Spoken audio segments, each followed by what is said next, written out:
Hello ladies and gentlemen, this is Mr. A speaking. I'm not exactly doing one of my regular videos right now. I'm actually looking over a piece of software which came to my attention not too long ago, known as Mischief.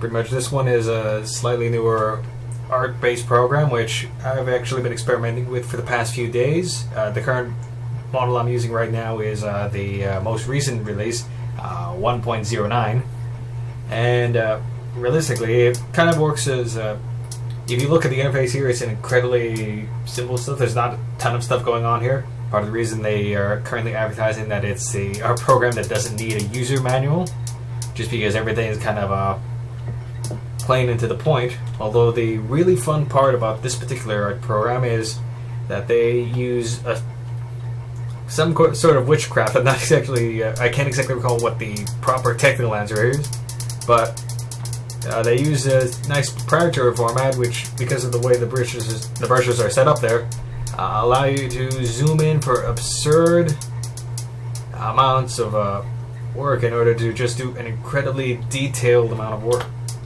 or incredibly detailed drawings, or just putting in pretty much a lot of nonsense, which you probably don't need to do this sort of thing, where I don't even know how far zoomed in I am, but I can actually zoom in further and just draw a random line, or pretty much put in any kind of detail work here.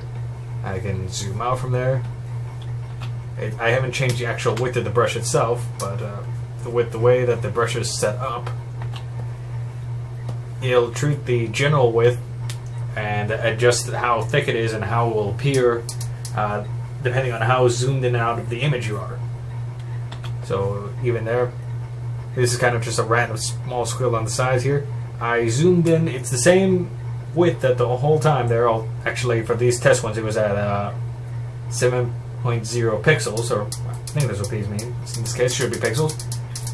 Messing around with it at various levels of zoom, and the same brush will end up leaving a different size mark due to the way that it's not really raster graphics. It's somewhere between kind of raster and vector, for lack of a better term, which is also part of the reason why you can actually zoom in and out as much and kind of adjust also the degree of the artwork that you're working on, whatever you're drawing up.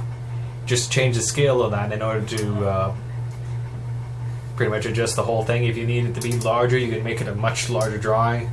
If you wanted to shrink that to a smaller size, you can do it too without losing too much detail at all.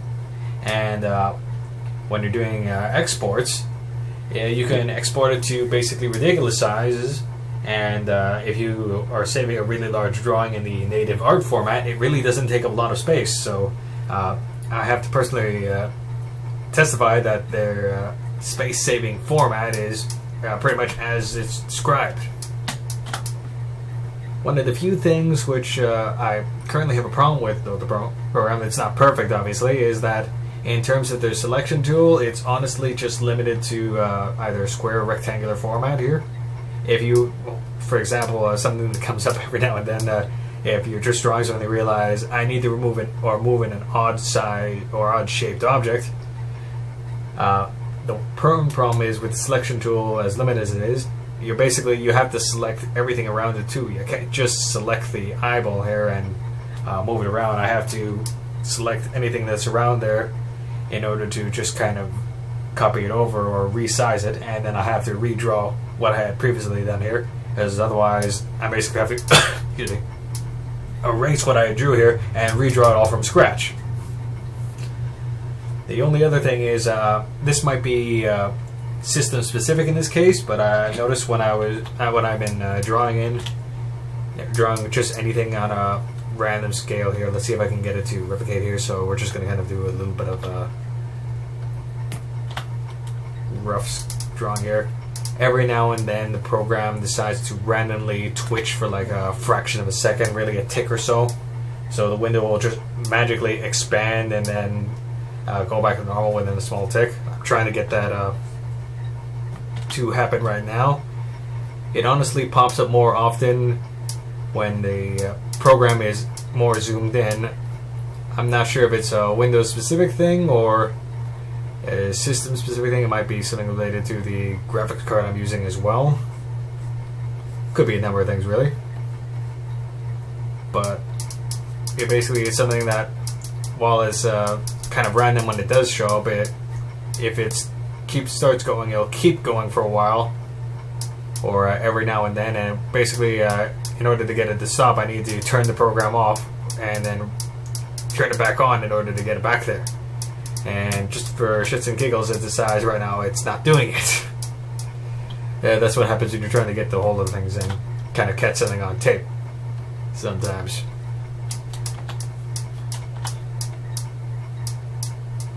And well, I'll see if I can get it later on.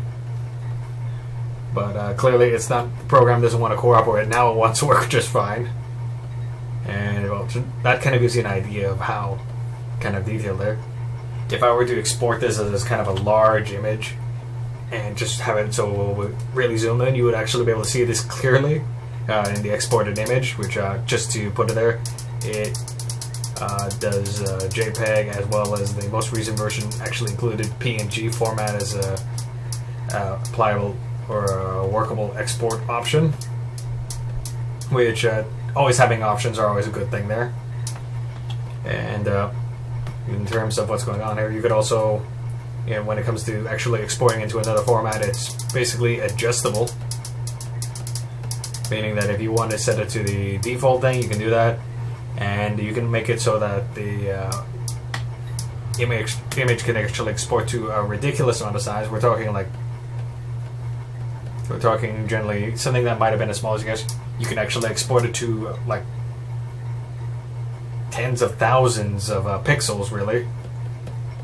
At least that's what I've seen advertised at this point. I haven't gone this far. There's the Twitch I was talking about. Hopefully I can record and find the video. Anyway, I haven't tried anything this large. I've only maybe gone over to like 5,000 or so tops.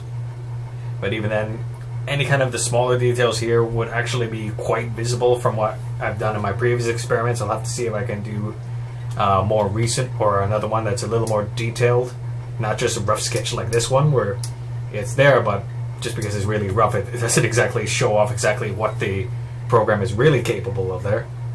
But it's just kind of ridiculous how large you can make all the images or export when you're dealing with that sort of thing.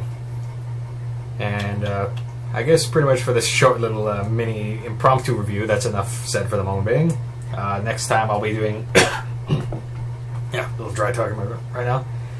Next time I'll probably be doing a proper retro ninja gaming video, so that I'm kind of got an idea. I'm going to be doing something else from the Super Nintendo library, and also I've also got some stuff in terms of general pixel art I want to be doing within the next little bit. I've actually got a kind of a small project that I'm currently working on right now that involves kind of a beat 'em up type of game there, kind of based off something that came out of the RCR Underground there, which I'm just seeing how far this can go here. So I'll be doing some of that stuff in graphic scale that I'll be showing off in the next little bit.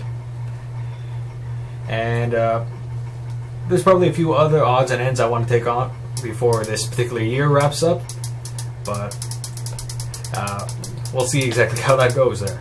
But pretty much that's all I really have to say for now. So thanks for everyone tuning in. Hopefully I'll be able to give a more thorough, in-depth view of Mischief here with an actual proper sketch later on.